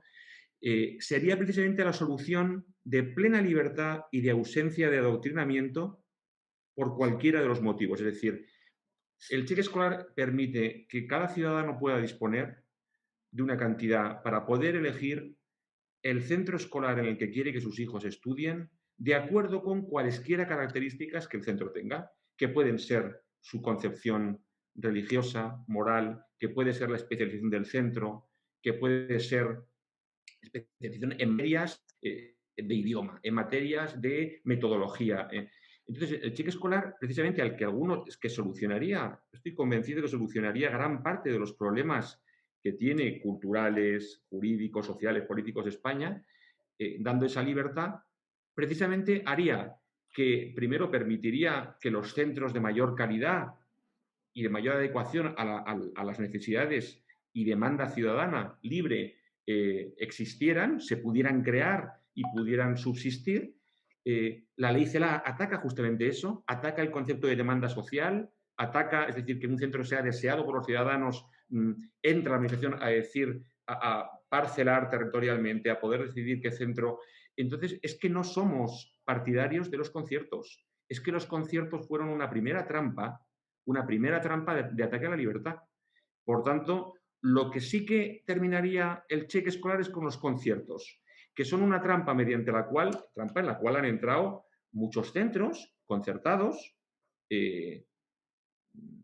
prototípicamente católicos. Yo soy católico, pero considero que hay un cierto síndrome de Estocolmo respecto de la falta de libertad ante la administración de esos colegios que tienen que pasar por ciertos contenidos, pasar por ciertos requerimientos administrativos de los gobiernos para poder seguir existiendo. No se tenga miedo a la libertad, no se tenga miedo a la conciencia de los ciudadanos y a su derecho a recibir la enseñanza que quieren recibir de acuerdo con sus condiciones morales, que contempla la Constitución, y cada ciudadano, como es por una desgravación fiscal, el que tenga más pagará más, porque estamos en un Estado social y democrático de derecho, es social, y por tanto no existiría el monopolio de ningún tipo de concierto por ninguna entidad o confesión. No se tenga miedo a la libertad, abórdese el cheque escolar, que ha existido muy poco tiempo en la transición española y que existió, se puso en marcha, pero luego desapareció rápidamente y que desde luego que las formaciones políticas ahora mismo existentes no desean hablar de él, porque hay ciertas redes clientelares, hay ciertos intereses corporativos, sean de adoctrinamiento o sean de redes clientelares o corporativas público-privadas. Por tanto, lo más social, lo menos discriminatorio y lo más respetuoso con la libertad es el cheque escolar. También antes he perdido la conexión un momento porque he perdido la batería y sí que le quería expresar mi solidaridad a Juanjo como cristiano y como socialista. Yo particularmente soy humanista cristiano o social cristiano y por tanto él decía en algún momento el que era cristiano pero socialista. Yo le diría que no, que es cristiano y socialista y que es bueno que haya esa transversalidad y que es manifiesto que yo he defendido en mi intervención que la actual actuación política y del gobierno del Partido Socialista junto con Podemos está siendo de frontal ataque a ciertas libertades e incluso de visceralidad y beligerancia hacia el hecho religioso y hacia el hecho religioso cristiano especialmente, el cristiano y el católico, pero el cristiano en general. Por tanto, también como social cristiano yo le diría personalmente y particularmente toda mi solidaridad, porque siempre ha existido ese grupo de cristianos que consideran que pueden serlo coherentemente o que pueden serlo y estar en ese partido, de cuya actuación actual obviamente discrepo claramente, como he dicho antes, pero expresarle mi solidaridad también como persona que es humanista cristiana o social cristiana, ¿no? Espero haber respondido a la cuestión de los conciertos, que eso sí que no nos gustan. La educación pública o la privada, es que el cheque escolar va a elegir sea cual sea la titularidad del centro, sea pública o sea de iniciativa social, sea católico, sea protestante, sea... y creo que se ha preguntado por la islamización. Se me ha dicho. A ver, pues he dicho que el hecho religioso lo considero particularmente y como jurista y ahora como político de paso una cuestión positiva. La Ley Orgánica de Libertad Religiosa pone como único límite que he mencionado antes el ataque al orden público. El orden público, tal como ha sido interpretado por la jurisprudencia constitucional, es precisamente, no tiene nada que ver con la policía, los desórdenes y la policía dando porrazos o pelotazos. No. El concepto de orden público constitucional, jurídico, es un concepto de los principales valores y principios que inspiran y sustentan un ordenamiento, ¿no? Yo estaré siempre a favor de cualquier manifestación de hecho religioso como manifestación de hecho cultural o cualquiera personal libre, siempre que no atente contra los principios y valores fundamentales de nuestro ordenamiento, que son los tradicionales por lo demás, de una constitución europea, de un derecho romano, de una filosofía griega, de una espiritualidad cristiana. Eso es lo que ha configurado Europa, se lo ha configurado España, y por tanto, si hubiera alguna manifestación religiosa o algún centro concreto o algún responsable religioso concreto que en sus actuaciones o discursos atacara ese orden público, por ejemplo, atacando los derechos fundamentales de las personas, por ejemplo, la libertad de la mujer, por ejemplo. Y entonces aquí sí que diría que curiosamente, y con esto termino, se plasma una incoherencia, por no decir con todo el respeto, el cinismo de algunos, precisamente imputando a mi formación política actuaciones que son las que luego a veces sostienen algunas personas y en algún caso algún responsable de alguna. Entonces, si algún responsable religioso discrepa o tiene una concepción abiertamente contraria a la igualdad de la mujer que defiende el artículo 14 de nuestra Constitución, pues a mí no me parecerá bien.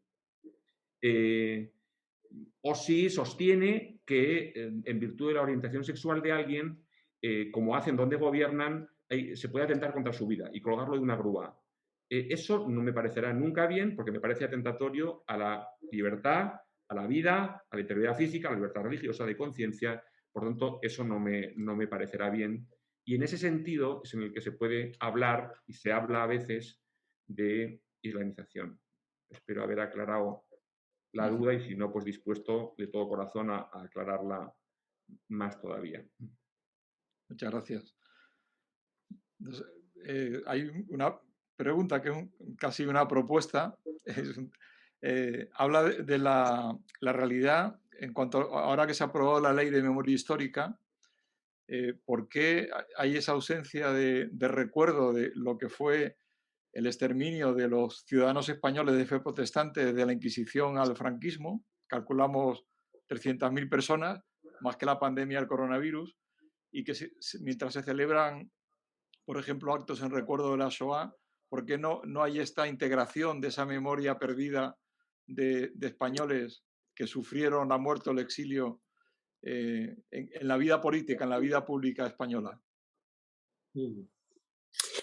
Realmente nosotros, como Alianza Evangélica Española, nacimos justamente para la defensa de la libertad religiosa en 1877. O sea, estamos hablando de hace bastante tiempo, ¿no? Es cierto, en España se persigue al hereje. Y algunos de vosotros que estáis en partidos políticos no lo vais a decir en público, pero en los partidos también se persigue al hereje. Y esto es una tradición que viene al disidente, ¿no? Realmente España no recuperará su verdadera identidad hasta que reconozca a los disidentes. Y realmente la historia, lo mejor de la historia muchas veces lo han escrito los disidentes. Y en la historia de España ha sido así. A mí me gustaría en este sentido destacar que los trabajos, por ejemplo, sobre el origen del protestantismo en España en el siglo XIX demuestran que de los primeros movimientos en defensa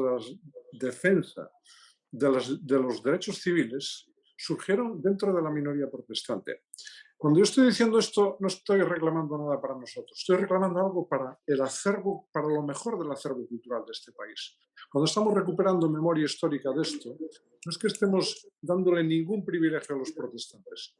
Un inciso, los protestantes hemos sido una minoría perseguida. Jamás hemos reclamado un privilegio. Solo reclamamos igualdad de trato. Y esto me parece que es muy actual, lo que estoy diciendo. Dicho esto, digo, cuando reclamamos o recomendamos que se recupere esa memoria, creemos que eso va a dignificar, no nuestra memoria, que es importante porque tenemos una memoria herida como protestantes, pero también, sobre todo, va a dignificar la historia de España. Pedro, yo quería hacer un apunte, aunque la pregunta no fuera para mí, sobre el tema educativo, ¿no? Porque había varias preguntas sobre, primero, si la concertada católica es adoctrinamiento, y segundo, si el modelo concertado favorecía solamente la enseñanza de la religión católica en la concertada, ¿no? Yo creo que ahí hay dos cosas. Primero, si las familias eligen el colegio, entonces ya no hay adoctrinamiento, hay una transmisión de unos valores que los padres eligen, ¿no?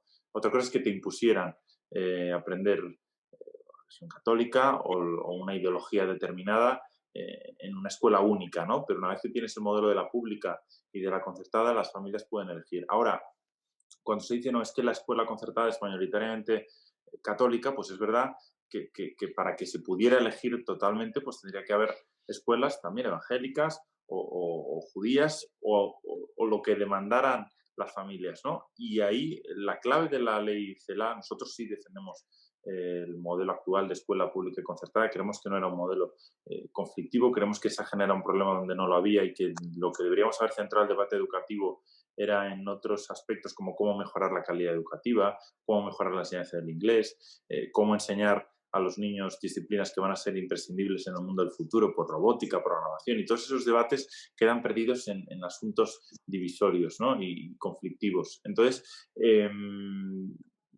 la demanda social lo que establecía hasta ahora era que si las familias lo pedían y si hay un número de familias que piden una escuela evangélica, por ejemplo, o protestante, pues que se enseñe la religión protestante en la escuela, ¿no? Yo creo que no habría ningún problema, cualquier religión, cualquier enseñanza, igual que otras asignaturas, ¿no? Como si alguien quiere que se enseñe japonés porque es muy importante para el futuro y quieren llevar a sus niños a una escuela en la que tienen unas determinadas horas que son de japonés, ¿no? Pues yo creo que la demanda social permite esto. Lo que elimina la ley CELA, en nuestra opinión, y eso es lo grave, en algunos medios simplificando se dice, no, van a eliminar la concertada. No, no, bueno, esto no es verdad. La concertada no se prohíbe en la ley CELA, pero se elimina la demanda social y, por tanto, eso no garantiza que si las familias piden más concertada o más pública, porque puede ocurrir también lo contrario, las familias puedan seguir eligiendo, ¿no? Sino que va a ser el Estado, en este caso la comunidad autónoma, que es la que tiene las competencias delegadas, la que decida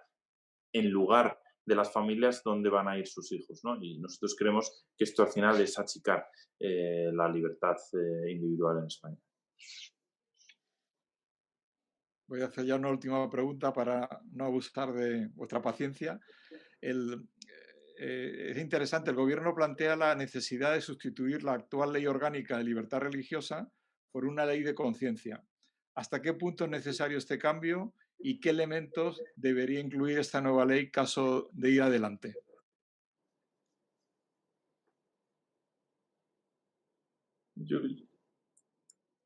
Yo creo que, y así dejo de hablar a lo demás un poco, yo creo que las dos son buenas. Quiero decir, proteger la libertad religiosa y la libertad de conciencia es bueno, ¿no? Pero me asusta un poco que eso esconda lo que hablábamos antes, ¿no? Querer simplemente ignorar o apartar el hecho religioso, ¿no? Y decir que es que la libertad religiosa ya no hay que protegerla, ¿no? Y lo englobas en un concepto más genérico que es la libertad de conciencia y de la religión como que te olvidas, ¿no? Entonces, lo que se pretende con ese cambio de denominación es camuflar el hecho religioso o sacarlo del debate público, pues ahí la intención no es buena, ¿no? Y yo creo que si lo que se pretende es proteger otras libertades que se engloban en el concepto más amplio de libertad de conciencia, perfectamente podría haber dos leyes, una de libertad religiosa y otra de libertad de conciencia que protegiera unos aspectos más amplios, no solo los religiosos.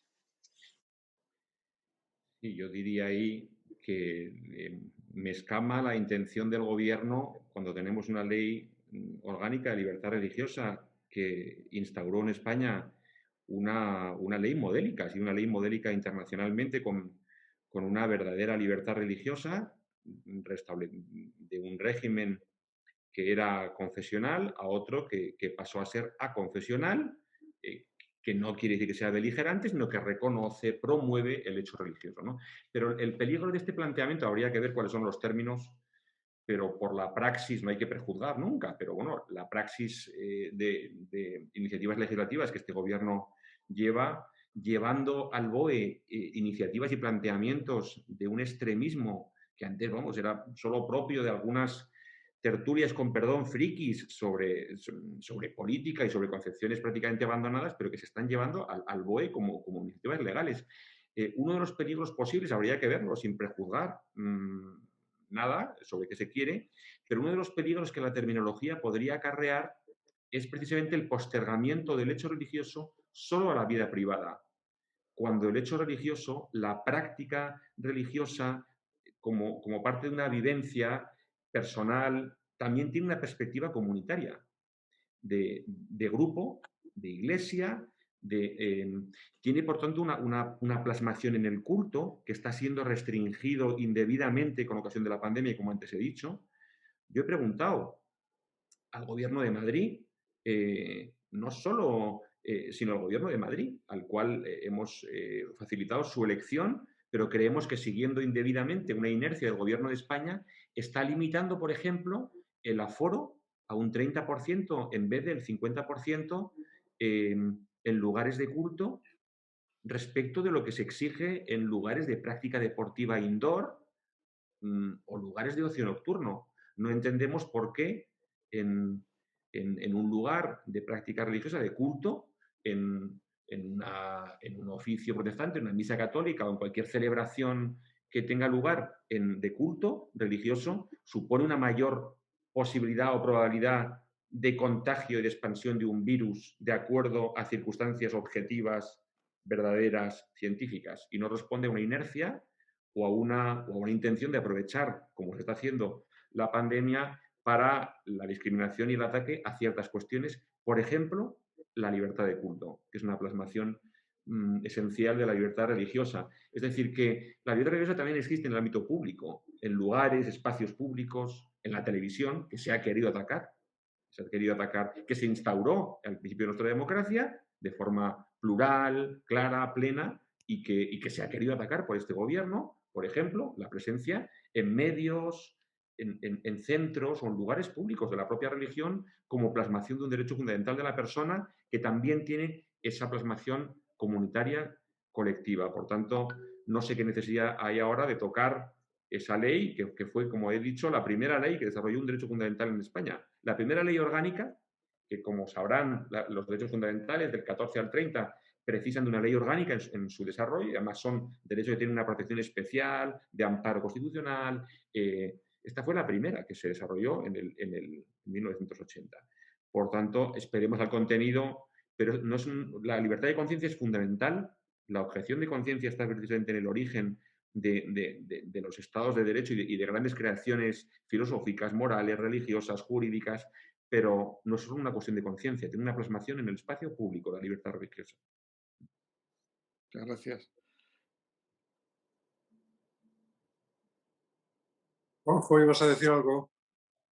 No, es que no tengo información, como entiendo que la gente que está metida en los congresos y en los parlamentos tienen, no sé exactamente qué consiste. Entiendo que se tratará de superar, o espero que se trate de superar ciertas inercias que favorecen algunas creencias en la práctica frente a otras, y que yo creo que eso hay que intentar ir de alguna manera igualando, ¿no? O sea, la asimetría de relación entre la Iglesia o las iglesias y el Estado a favor de una o de la Iglesia Católica, creo que es algo que en algún momento debería superarse y debería legislarse. Lo que sí me gustaría ya es, bueno, por saber un poco antes Pablo había hablado, aparte gracias por la solidaridad del mundo socialista, habías hablado de que el Partido Socialista, el Gobierno Socialista y de Podemos, están arrasando con las libertades o que están tomando decisiones que acaban con las libertades o algo parecido, me han parecido entender. Y la verdad es que no sé dónde está. Entiendo que puede haber interpretaciones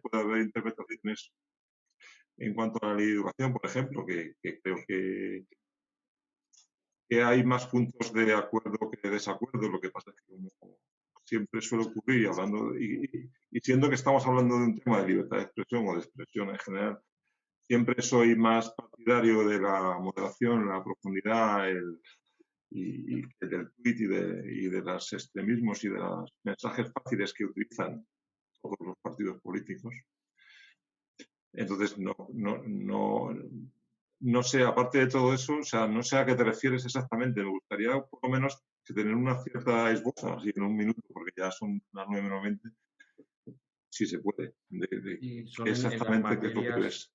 Sí, no, gracias. Sí, pues en las materias que iba mencionando, en materia educativa, en materia de libertad de culto, en materia de legislación, de la llamada legislación de género, en materia del derecho a la vida, bueno, o en el propio estado de alarma, en su adopción, limitando derechos fundamentales mediante un mecanismo legal que no está previsto en la Constitución y que está limitando, no está restringiendo en algún modo algunos derechos fundamentales, sino que ha suspendido de facto la vigencia de muchos derechos fundamentales sin cauce para ello.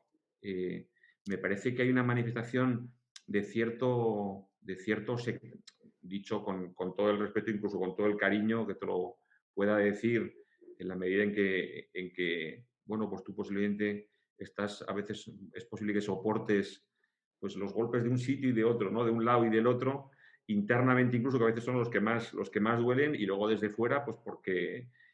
pero creo que incluso hay también una beligerancia hacia la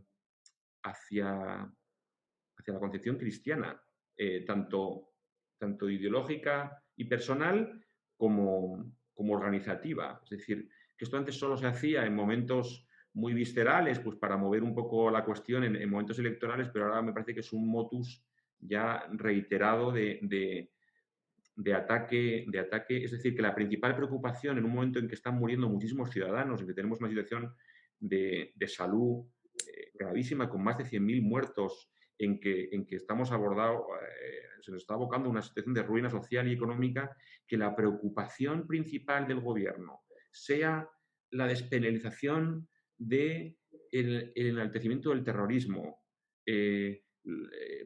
o las injurias, pues me parece también una plasmación de todo eso. Antes se hablaba de Hassel, por ejemplo, ¿no? Que nadie en España va a prisión, nadie. O sea, me imagino que nadie se cree esto, pero por si acaso nadie va en España a prisión por cantar, por rapear, por bailar. Esta persona ha ido a prisión por una acumulación de condenas por delitos de lesiones, de agresiones, de coacciones, en varios casos, porque ha acumulado más de una condena, tiene ya 2 y está próxima a la tercera. Veremos qué es lo que pasa por haber agredido a un periodista, por haberle insultado, agredido y tirado encima un líquido corrosivo a un periodista en la Universidad de Lérida, donde se escondió el otro día. Es decir, que no sé, tampoco quiero monopolizar pero creo que hay una plasmación muy clara de que estamos en un momento de nulo respeto de las libertades. Uno coge del 14 al 30, libertades fundamentales, empieza por el artículo 14, que es el de la igualdad, que se está discriminando reiteradamente y atacando, pasando por los que estamos viendo aquí, la libertad educativa, en todas sus plasmaciones, a la creación de centros educativos. Y antes hablaba del chic escolar. Es que la libertad educativa se plasma en la libertad de crear centros de acuerdo con mi propia convicción personal, profesional, de fe, lo que sea, de idioma, lo que yo quiera, poderlo crear y poder elegir el centro. Entonces, con todo el afecto de verdad que pueda, pues así te lo digo, ¿no? Se podría desarrollar, hacer una ponencia sobre los ataques a la libertad, a las libertades que están teniendo lugar en España ahora mismo por personas que tienen una concepción violenta de la vida. Y que a veces hablan de discriminación y de que se va a la cárcel por las ideas, cuando los que están sufriendo el ataque a su integridad física, a su libertad de celebrar actos electorales, por sus ideas, son precisamente otros. Por ejemplo, nosotros, causados por gente como Podemos. Y Podemos, que está en el gobierno, pues con el Partido Socialista, que me imagino que es una posición muy incómoda para el Partido Socialista, pero es la que existe, ¿no? Y tampoco quiero seguir mucho más, pero pues no. Terminamos aquí. No sé si alguien más quiere, para cerrar, decir algo. Adelante. Si me dejas, Pedro, rápidamente. Echamos en falta a Podemos justamente para que pudiera contestar estas cuestiones. No están aquí porque no quisieron. Yo creo que esto habría que reiterarlo. No quisieron y fueron invitados. Mira, con respecto a la cuestión que planteaba el oyente, a mí me sorprende, yo no conozco en qué consiste ese cambio. Solo apunto que me da un poco de miedo los políticos cuando juegan con las palabras y cuando dicen vamos a sustituir libertad religiosa por libertad de conciencia. Solo hay un grupo más peligroso que los políticos jugando con las palabras, que son los teólogos. Bien, es que para mí, de verdad, y para cualquier protestante, es que no hay diferencia entre libertad de conciencia y libertad religiosa. Cuando estaba, justamente, por ejemplo, estábamos como Alianza proponiendo la creación de este grupo de trabajo de libertad religiosa y de creencias, porque va todo lo mismo. Lo que nadie puede creer, por favor, que no se nos venda, es que hay creencias neutrales. Todo el mundo tiene un código de creencias y unos le llamamos código de creencias religiosas y otros le llaman código de creencias de otro tipo, pero son creencias. Y lo que nosotros creemos es que hay que respetar todos. Está claro. La primera vez que se habló en la historia en Europa de libertad, de las primeras que se habló de libertad de conciencia fue Lutero cuando dijo mi conciencia está ligada a la palabra de Dios. Y estaba hablando en un entorno político y con lenguaje religioso. ¿Por qué? Porque no hay libertad de conciencia sin libertad religiosa y no hay libertad de conciencia ni religiosa sin libertad de expresión. Y creo que en esto debemos estar todos. Pues terminamos entonces. Hay varios mensajes dando las gracias por haber hecho cercano la política, que parece que a veces que son esas instituciones que se pelean en determinados foros y de verdad que los tres lo habéis hecho muy cercano, muy agradable, habéis roto arquetipos y sobre todo hemos tocado la persona que está detrás del personaje y lo agradecemos y habéis hecho real también esa posibilidad de escucharos y de escucharnos, ¿no? O sea que para nosotros de verdad que ha sido muy importante. Tenemos un pequeño detalle que intentaremos llevaros si la pandemia y las autoridades nos lo permiten y ya intentaremos quedar con vosotros. Y para terminar, hacemos algo muy nuestro que es orar porque creemos en la democracia, creemos en la política, que no, a veces también se generaliza, todos los políticos son tal, ¿no? Y creemos que hay políticos honrados, buenos, que comprometidos con hacer una España mejor, cada cual desde su visión, pero creemos también en un Dios que está por encima de todas las políticas, que al final lo que ocurre, el alfa y el omega va a ser el principio y el fin, que es Jesús, ¿no? Por encima de todo, incluso de la propia religión como institución. Y vamos a pedirle a ese Dios que os ayude como políticos, que ayude a este país que tanto lo necesita y que guíe todos los pasos. Y para eso va a ser Marco Zapata, nuestro presidente desde Lugo. Pues apelando a lo que decía Manolo, que Lutero citaba la palabra de Dios nos insta a que oremos por todos los reyes, todos los que están en algún tipo de autoridad, para que podamos tener una vida pacífica, tranquila, y de que está caracterizada por poder tener fe en Dios y la dignidad de las personas. Y simplemente quiero dejar un pensamiento en Proverbios, el libro de Proverbios, que os animo a que lo leáis también. Dice que cuando los justos gobiernan, el pueblo se alegra, ¿verdad? Pero cuando los perversos están en el poder, el pueblo gime. Dice, el gobernante que hace justicia o el rey que hace justicia, dice, da estabilidad a la nación. Y fíjate qué moderno ese libro de Proverbios, ya hace miles de años escrito, dice, pero el gobernante que exige sobornos destruye la nación. Así que vamos a orar por nuestros gobernantes, ¿verdad? Para que sean hombres y mujeres dignos de esta encomienda que les hemos dado. Vamos a orar. Señor, primeramente quiero darte las gracias por todos los hombres y mujeres que trabajan y sirven en el poder legislativo, el judicial, el gubernamental, administrativo, Señor Jesús. Y en estos tiempos de pandemia quiero orar de forma especial para que gocen de salud y de fuerza para llevar a cabo esa tarea que les hemos encomendado, Señor, para trabajar por el bien común, Señor Jesús. Oro para que los políticos y gobernantes practiquen la integridad personal, que tomen decisiones sabias y gobiernen justamente, para que hagan bien a los ciudadanos, Señor, que puedan detener el mal y sean morales a la hora de aplicar la justicia sobre los que hacen ese mal, Señor Jesús.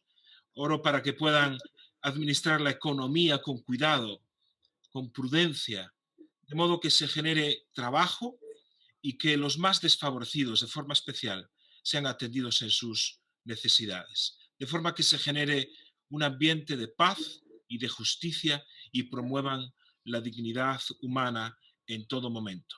Pero sobre todo, que no se olviden que también un día tendrán que dar cuentas delante de Dios de estos asuntos humanos que les hemos y se les ha encomendado, y que reconozcan su propia responsabilidad delante de Dios y algún día puedan conocerte personalmente.